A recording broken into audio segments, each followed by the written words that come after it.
Alright everyone, it's time for an extra special video. Of course, Joe Biden having his first press conference after, 60 plus days as so-called Commander-in-Chief, Hong Kong.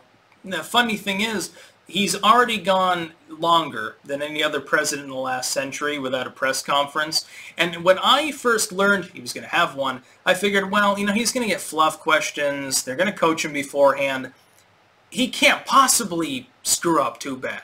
Like, he'll probably have a few gaffes, he'll make a few mistakes, he'll stutter here and there, say something that'll piss off, people that are on the right wing that don't like him anyway. But overall, I figured he would have like a C+ performance, and that's a win for him. Much like in the first presidential debate, you gotta understand, if expectations are massively low, people are expecting you to completely mess up, now, there's nowhere to go but up. You've already hit the bed. You're in a Minecraft world, you're already at the bedrock. Where can you go but sideways or up? You can't get any worse than that. You can't go any lower. Now, unfortunately, it looks like the President of the United States, Hong Kong, managed to dig through the bedrock. This is a goddamn train wreck, and I think it might still be live now, actually. I left around the time that they were talking about the border crisis. And Biden's big thing, first and foremost, is saying, well, I'm a great respecter of faith. This is a quote he used multiple times, which means that it was something he was coached on. This is how politics works. Trust me. He's a great respecter of fate, which means that if you ask him a question where he can't really answer you for political reasons, well, fate will decide. Oh, well, Mr. President, you said you expected to run in 2024. Well, yeah, well, man, Corn Pop's a bad dude. I'm a respecter of fate. Would you expect Kamala Harris to be your running mate? Well, yeah, man, I'm a great respecter of fate. So basically, you're saying, I don't know what the fuck I'm doing. I don't know what's going on. But here, let me vaguely invoke spirituality of all things in order to justify my confusion. The level of obvious confusion in Biden, in this press conference, is just more evidence of why he didn't have one for several months. I don't think that they're going to be begging to have him back for more. And the thing I think is the worst has nothing to do with Biden, has nothing to do with Biden's staff, has nothing to do with the people coaching him. It has to do with the so-called media, the goddamn stupid legacy media. The people from CNN and MSNBC and all of these other tabloid rags not following through. Mr. President, when is the border crisis going to get better? You've said you're going to fix the problem, and there's a bunch of unaccompanied minors at the border. They're wrapped up like burritos because you're a fucking bigot. When are you going to solve this problem? Oh, well, it'll be getting better really soon, says Joe Biden. It'll be getting better hell of a lot sooner than you think, blah, blah, blah. Okay, thank you, Mr. President. They don't follow through. Can you imagine them doing this to Donald Trump? Hey, Mr. Trump, you're a goddamn Nazi. You're a total racist. You're a bigoted fuckhead. When are you going to stop being bigoted? Oh, well, yeah, tomorrow or something. Oh, okay. Yeah, bye. Can you imagine? It'll never happen. They are softballing him so much, and he's still failing. This is more evidence in my mind that he's not gonna make it a full term. It's not gonna happen. He's clearly out to lunch. He's clearly confused. It's not just a stutter. That's bullshit. He doesn't even have a goddamn stutter. What if he did? Why did we never see it in the 70s, 80s, or 90s, or even maybe the 2000s? For 40 years, he had a stutter, but he managed to suppress it until the last, I don't know, like 18 months or so. I don't think that he's going to make it to the next election. When he talks about, well, yeah, man, I expect to be the one to run again, and they ask, like, oh, do you expect to run against Donald Trump? Oh, come on, man. I don't know the future. Fate will decide, for us all, and some stupid shit like that. Like, come on, dude. Just give an actual answer. Do you expect to run? Do you expect Trump to actually join the nomination process? In which case he presumably wins. The thing is, like, Joe Biden's so out to lunch, probably he's afraid that Trump will be his opponent. He'd be afraid of any opponent. Yeah, fucking a porcupine could probably win against the dude. I think you could win against the dude, assuming that you're roughly 32, I think is the cutoff you have to be to run for president. I think I could run.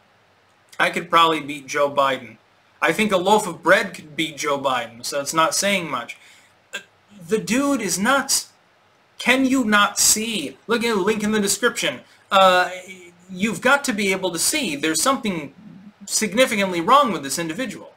And it's not a stutter. That's just the way that it is.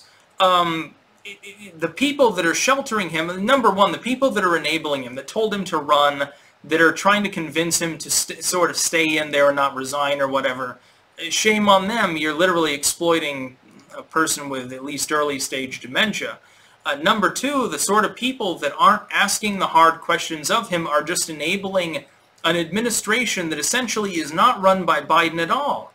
I don't even think it's run by Kamala. Some people, they like to make jokes. They're like, well, Kamala wants him to go ahead of her on the stairs so you can push him down and become president.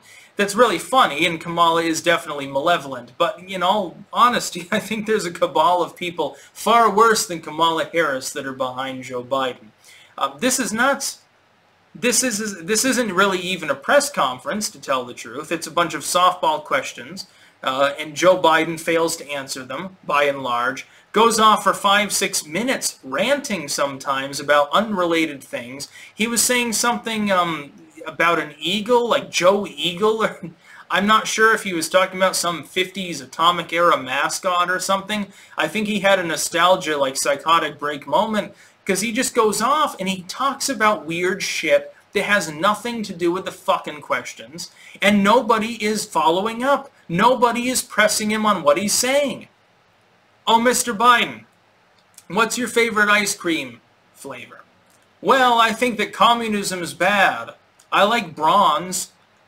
I really like the color green. Oh, thank you, Mr. President. What the fuck? What's the point of having a goddamn press conference? The dude's, he's mental. He's out to lunch. He's literally demented. Is this not proof of the dementia that people have been talking about for the better part of a year? Like, and people were saying, like, it was funny because the same legacy media that's giving him a pass was like, well, Trump was rambling today at the press conference. Trump started rambling at the press. Yeah, sometimes people ramble. I know I tend to do that too. The difference is, there's a difference between rambling for 5 minutes and rambling for 1 minute, and there's also a difference between the press actually attempts to get you to answer the question, and the press doesn't press you at all. I would think the press should press Beijing Biden to actually answer their questions. Hey, Biden, yeah? What's 2 plus 2? Well, I always thought that math was a racist canard that was dreamed up by white supremacists. Okay. What's 2 plus 2? You didn't answer the question. And it's basically what we're seeing here. It's weird. It's surreal almost. This is not normal politics. People that were saying for years and years, well, Trump is abnormal. This isn't the way things are supposed to work. Do you think that the entire journalistic community, so-called journalism, is supposed to allow a person pushing 80 to get away with completely ignoring their questions? Basically doing a Jen Psaki, saying, well, I'm going to circle around. I'll answer you in 20 years. Do you think that that's normal? I don't think that it is. Where's the free press? Where's the journalism? Where are the questions? You know, supposedly this dude's our Hong Kong president. Wouldn't it be nice to know what he actually believes in? But that's that's the problem. He doesn't know either. So yeah, his first press conference is a train wreck. A complete unmitigated disaster. But you will see fluff pieces on CNN and MSNBC talking about how brave he was. It was wonderful to talk to him. It was wonderful to have a press conference where the person didn't jump down our throats, even though he's constantly trying to do the angry man thing. So, I mean, he is, but they'll ignore that. You wait for the fluff pieces. They'll be up probably within 30 minutes of this video being uploaded, and it'll be the most hilarious thing ever. That's about all. Peace out.